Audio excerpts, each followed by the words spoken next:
Now coming from the first timers, let's move to the second stage of it, Done. कि जहाँ पे partners relationship में है. Okay, they have been together for a little longer time, 1 साल, कुछ महीने या जो भी. नाउ विथ टाइम उनका बेडरूम में इंटीमेसी Yes. या सेक्स का जो ड्राइव है वो कम होते जा रहा है. Okay, so how do they solve this problem? So क्या होता है कि जब हम एक पार्टनर के साथ रिलेशनशिप में होते हैं बहुत टाइम के लिए, हम ना एक दूसरे को स्पेस देना छोड़ देते हैं. We are together all the time, we do all the activities together all the time. So it's very important कि पहले तो आप एक दूसरे के बीच में स्पेस क्रिएट करो. और ये स्पेस का मतलब क्या है? आप When I say that, meet your friends, go out with your friends, do some activities. Sports में आप कुछ कर सकते हो, आपकी हॉबीज़ आप करो, मतलब कुछ आप अपने खुद के लिए टाइम निकालो, क्योंकि आप पूरा टाइम साथ में ही होते हो, हर चीज़ आपको साथ में ही करनी है, फैमिली गैदरिंग साथ में करनी है, कहीं पे कुछ चीज़ें करने जाना है, खाने ही जाना है तो साथ में ही करना है, उसके अलावा वो होगा ही नहीं. So it's very important. वो स्पाइसीनेस होने के लिए first thing is that create some space between you and your very partner. Important. क्योंकि हम ऐसे सोचते हैं कि अब इसके साथ जब मुझे रहना है तो मुझे सब कुछ इसी के साथ करना है. ऑब्वियसली आप करो वो चीज़, but it's also important that you create a gap between you two. So true, Khushbu, so true. I Nobody think thinks about it like that. I mean, you're sleeping together all night. तो फिर मतलब एक दिन अपने दोस्तों के पास चले जाओ या कहीं और चले जाओ, और travel with your friends also. What I have seen in couples is कि वो ट्रैवल भी अपने पार्टनर के साथ ही करते हैं. तुम्हारे अपने दोस्त के साथ तुम क्यों नहीं जा रहे हो? thank you for mentioning this. What is wrong with that? Exactly. या Oh my god. So I think everyone in the bedroom, as you mentioned, अगर तुम्हारा sex drive कम हो रहा है या you're not able to have that, start giving थोड़ा सा space in your relationship. अपने friends के साथ भी time बिताओ and उनके साथ भी time बिताओ. But I think that will help you. या दैट हेल्प्स. उस वजह से फिर थोड़ा बहुत जब गैप आएगा, you would want to know more about your partner also. Then and whenever you're meeting, हाँ. there'll be a gap in between you two. Right. And Absolutely. Second thing is also explore together. क्या होता है कि बहुत बार हम जब साथ में रहते हैं हम एक सेट पैटर्न यहाँ पे फॉलो करते हैं. So don't follow that, do something else. सिर्फ आपका सेट पैटर्न का मतलब है कि फॉर कि एग्जांपल बेडरूम में आ गए, हाँ. किस कर दिया, फोर प्ले कर दिया, ओरल कर दिया, and now penetration and then end of it. End of it. Okay. या and when you say explore का मतलब explore as in think about what makes you satisfy in different ways. That could be including role play, yes. or maybe अगर आपका कोई fetish है, maybe you can explore that itself. If you're traveling together out somewhere, वहाँ पे आपको कहीं पे कोई parties वगैरह attend करनी है साथ में, you can do that as well. Right. Yeah, so explore, don't stick to one set routine. That's very and important. Along with that, जैसे बहुत सारे कपल्स होते हैं जो मे बी बहुत टाइम से एक साथ है and they are just trying one position in bedroom. से एग्जांपल सिर्फ मिशनरी ऐसा भी बहुत बार होता है ना. तो Yes. May be try exploring a different position Yes. And I think that will also help you. Try exploring different position and at different places, yes, not just your bedroom. Absolutely. Yeah, it could be your sofa as well, Right. kitchen as well, bathroom as well. Or if you're traveling somewhere, वहाँ पे कोई नई जगह है, you can explore things there itself. Just be adventurous. Adventurous. So I think you have to be little out of whatever you have been doing for so long. जो तुम्हारा routine बन चुका है उससे थोड़ा सा बाहर निकल के start may be sex toys introduce करो अपने बेडरूम में. बिल्कुल. है I ना? think आपको already पता है. See, you're हाँ. talking so much. Exactly, because I really want because people don't know all of these things. So sex toys introduce करो अपने bedroom में, and maybe it could be anything. Say BDSM again, that is just one. That depends. So, Exactly, that depends. Yeah, that is that again one of the parts. but you can simply tie Tie, the hands. exactly. Yeah, it doesn't have to be कि ऐसा है कि बिल्कुल rough है. But simply tie your hands. So explore new things. Explore You new- you are absolutely right कि sex toys को भी introduce कर सकते हैं. Absolutely. A lot of people also think that sex toy का होना ये indicate करता है कि I am not enough. हाँ, how A do man is not enough. yes. ऐसे भी सोचते हैं, but ऐसा नहीं है. आप सेक्स टॉयज को साथ में भी एक्सप्लोर कर सकते हो, और कपल्स के भी सेक्स टॉयज आते हैं which you can do. In fact, there is also something called as mutual masturbation. Right. Yeah, when you are together, you're masturbating, but you're not touching each other. Oh, That wow. is so hot. You Right. just think about it. Absolutely. You can do that as well. Your expressions, your hands, your body, आपके जो gestures है वो यहाँ वहाँ जा रहे हैं, and you're watching that. It is so hot. You can try that as well in the bedroom. The point is कि सबको क्या लगता है ना, ये हम लोग एक दूसरे को डिसरिस्पेक्ट करेंगे if we do all of these things. Example, using a sex toy, it could be a disrespect to the A guy. lot of men think like that. Yes. Second, as you mentioned, क्या अपने आप ही you do separate masturbation. Mutual masturbation together. Mutual masturbation together. पर इसमें अब लोगों को क्या लगेगा कि अरे am I disrespecting the other person? But वो नहीं है. Then here needs the communication which I told you about. Exactly. But communicate and see what fits well and वो करो आप. Absolutely. अगर आप एक दूसरे को उस तरीके से जानोगे ही नहीं और एकदम से कर रहे हो, you never know किसी को क्या ट्रिगर होगा. Absolutely. So now moving from this part to our last part of this, Okay. which is like a couple. There are a lot of couples who are in a long distance relationship. Okay. Now देखो मिलने के बाद तो it is all happy. Yes. But a lot of long distance relationship ends because intimacy खत्म हो जाता है क्योंकि तुम इतने दूर हो. I think because as human physical touch is also very important in any relationship. I agree. Right. So उनको आप क्या बोलना चाहेंगे जो लॉन्ग डिस्टेंस रिलेशनशिप में है और उनको अपना इंटीमेसी, अपना प्यार, अपना सेक्स लाइफ एक्टिव रखना है? So long distance relationship is challenging. मैं ऐसे लोगों को भी मिली हूँ जिनके लिए लॉन्ग डिस्टेंस बिल्कुल भी नहीं है कि अब जब लॉन्ग डिस्टेंस होने वाला है then you are not being together, उनका ब्रेकअप हो जाता है. यू मीन जैसे कि लॉन्ग डिस्टेंस होने वाला है तो उन लोग ब्रेकअप कर लेते हैं? Yes, ऐसे भी लोगों को मैं मिली हूँ. And I have also seen people who have been into it even after being in a long distance relationship from 7 to 10 years. So it absolutely depends on your thinking, number one. Number two, it's मेरा ये बहुत ही general advice है for everyone that if you are in long distance relationship तो आप self growth पे पहले ध्यान दो. इंस्टेड ऑफ थिंकिंग कुछ नेगेटिव चल रहा है वहाँ पे, उसे कोई मिल जाएगा या ऐसा कुछ है, instead of that you focus on yourself and अपनी ग्रोथ पे पहले ध्यान दो. दूसरी चीज़ ये about intimacy which you're saying, see ये जो आपका डिस्टेंस है ना उसे बहुत टेम्प्ररी रखो.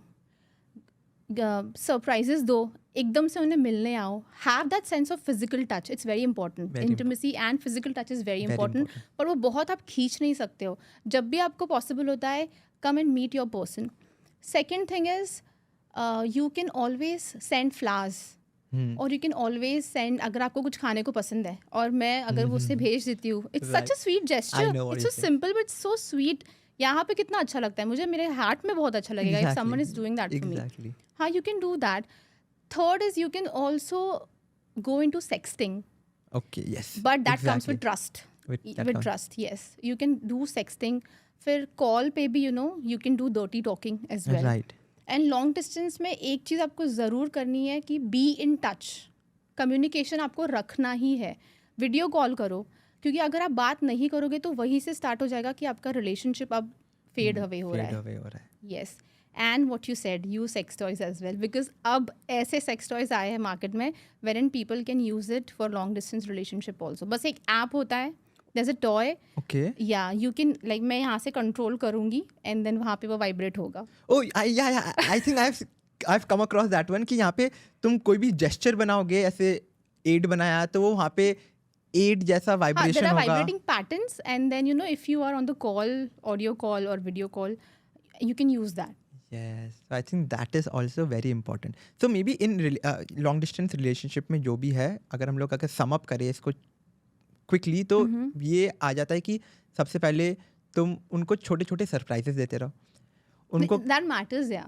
That matters a lot. And that could be anything. You don't have to give them something very big or something. एक छोटा सा just make them feel special. कि एक केक भिजवा दो आज. Right. पहला चीज वो है. दूसरा चीज ये है कि आप उनको कभी भी मौका मिले तो मिलने चले जाओ. Yes. सरप्राइज देते हुए. ये डिस्टेंस को टेम्पररी रखो. थर्ड चीज, again as you mention, sexting और वीडियो कॉल्स और dirty talks, keeping in mind कि तुम एक दूसरे को कितना ट्रस्ट करते हो. If you have build that kind of a trust, you can go ahead with that. Or always audio call is an option, alternative option. Exactly. So you can go ahead with that as well. The fourth one is using sex toys with your own, अपने partner के साथ, because there are a lot of sex toys in the market जो दोनों partner को एक time पे use करने में हेल्प करेगा. And fifth is be in touch normally also. Life में क्या चल रहा है, what is happening, आज का क्या था दिन, just be in touch every day. थोड़ा तो बात करो. Long distance में this is very important. So Khushboo, because we have spoken about all of these things and you have explained it so well, उसके साथ मेरे को ये भी जानना था कि हम लोग लव के फेजेस के बारे में जानना चाहते हैं कि लव के फेजेस होते हैं. Yes. So I wanted to know love के फेजेस क्या है और क्या चीज़ है वो. So हर रिलेशनशिप में there are certain phases of love which we follow. हम फॉलो से करते ही है. फॉर एग्जाम्पल अगर मैं किसी के प्यार में हूँ and the number one phase here would be जिसे कहते हैं the moon landing phase. Basically this is a honeymoon phase here. Okay, yeah, I know that phase. ये फर्स्ट 6 months होता है वेरिन आपके आंखों पे पट्टी बंधी हुई होती है और आप उसके प्यार में बह रहे होते हो. उसकी सारी अच्छाई सारी बुराई आपको नज़र नहीं आती है. आप हमेशा उससे मिलना चाहते हो, टेक्स्ट करना चाहते हो, रोज़ बाहर जाना चाहते हो, डेट पे जाना चाहते हो. ये फर्स्ट 6 months होते हैं. The second phase is after 6 months जो आता है that is your exploration phase. मतलब यहाँ पे अब वो जो पट्टी है वो धीरे धीरे उतरने लग जाती है और दिखाई देने लग जाने. हाँ, अब दिखाई देने लग जाता है कि दोनों में डिफरेंसेस है कुछ चीज़ों में. यहाँ पे अनबन होती है. आपको समझ में नहीं आता है कि आपने जो सोचा था ये वैसा नहीं है, ये कुछ और ही है इस टाइम पे. और एक्सप्लोरेशन फेज में बहुत सारे लोग डिसाइड भी करते हैं ब्रेकअप करने के लिए. This is after 6 months and in between 1 year. So that is a very hard phase, you mean to say? It can be, I mean यहाँ पे आपको समझ में आता है कि आपको इस पर्सन के साथ रहना है या नहीं रहना है. यहाँ पे कंटिन्यू करना चाहिए या नहीं. फिर उसके बाद जो तीसरा फेज आता है दैट इज अडेप्टेशन फेज. अब ये हो सकता है 1 साल से 2 साल तक का. तो यहाँ पे अब जो भी फ्लॉज है या जो भी आपके हरकतें हैं जो मैच हो रही है नहीं मैच हो रही है उसको आप अडेप्ट करने लग जाते हो. You are now settling into it. You are like ठीक है, this is what it is and yes, I want to work out with you. I would like to be with you and you be okay with that. यहाँ पे ऐसा भी time आता है wherein you start meeting a lot of your other friends also. छोटे circle से और बाहर लोगों को पता चल जाता है. फिर आप फैमिली गैदरिंग्स में एक साथ जाना स्टार्ट कर देते हो इस अडेप्टेशन फेज में. तो अडेप्टेशन फेज बेसिकली ये भी होता है कि जहाँ पे अगर मेरे को आपके बारे में कुछ चीज़ पसंद नहीं है पर फिर भी मेरे को मैं ओके हो जाता हूँ. You okay with that and आप एक मिडिल ग्राउंड ढूंढते हो कि इसे ठीक कैसे करना है या ठीक है वैसे. फिर इसके बाद आता है कमिटमेंट फेज. ये होता है 2 साल के बाद वाला. हाँ, नाउ आपने इनके फ्लॉज वगैरह है या अच्छाई है बुराई है इसे एक्सेप्ट करके आप एक दूसरे को कमिटमेंट देते हो that I want to be with you now. और आपके जो गोल्स होते हैं शॉर्ट टर्म वो यहाँ पे लॉन्ग टर्म गोल्स हो जाते हैं कि. और इस फेज़ में बहुत लोग शादी भी करते हैं क्योंकि नाउ दे नो कि ये एक पार्टनर है जिसके साथ मुझे रहना है. और फिर 2 साल के बाद से फिर यू कैन अज्यूम कि ये बिल्कुल मैं 5 साल वाला बोल रही हूँ. The next phase is acceptance phase. यहाँ पे अब आपके साथ जो भी पार्टनर है वो जैसा भी है और कैसा भी है आप उसे पूरी तरीके से एक्सेप्ट कर लेते हो and you are absolutely okay with it. Yes, with all the problems, आपके 10 झगड़े ये वो, पर आपको पता है कि इसके साथ मुझे रहना है और यही मेरा पार्टनर है.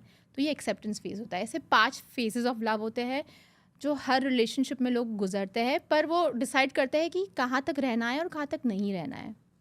Got it. सो ये 5 फेज यू आर सेइंग कि हर कपल इस 5 फेजेस के साथ गुजरता ही है. बट बहुत सारे लोग पहले ही अलग हो जाते हैं एक्सप्लोरेशन फेज में when they are like no यार it's not working out and then they just break up. So और इसमें सबसे ज्यादा exciting phase I think first 6 months वाला होता है. Blindly in love, that is the honeymoon phase. And सबसे difficult phase अगर बोला जाए तो कौन सा होता है? सबसे डिफिकल्ट मुझे ऐसा लगता है कि एक्सेप्टेंस फेज भी काफ़ी डिफिकल्ट होता है because now you are attached to this person. The last stage आपको इसके बारे में सब कुछ पता है. अब आपको ऐसे भी लग सकता है कि मुझे रहना भी है और मुझे नहीं भी रहना है इस पर्सन के साथ, यू नो. Got it. हाँ, but things are easier because आपने ये 5 साल तक उसी की ये हरकतें देखी हुई है. That is and also exploration phase is little difficult. Got it.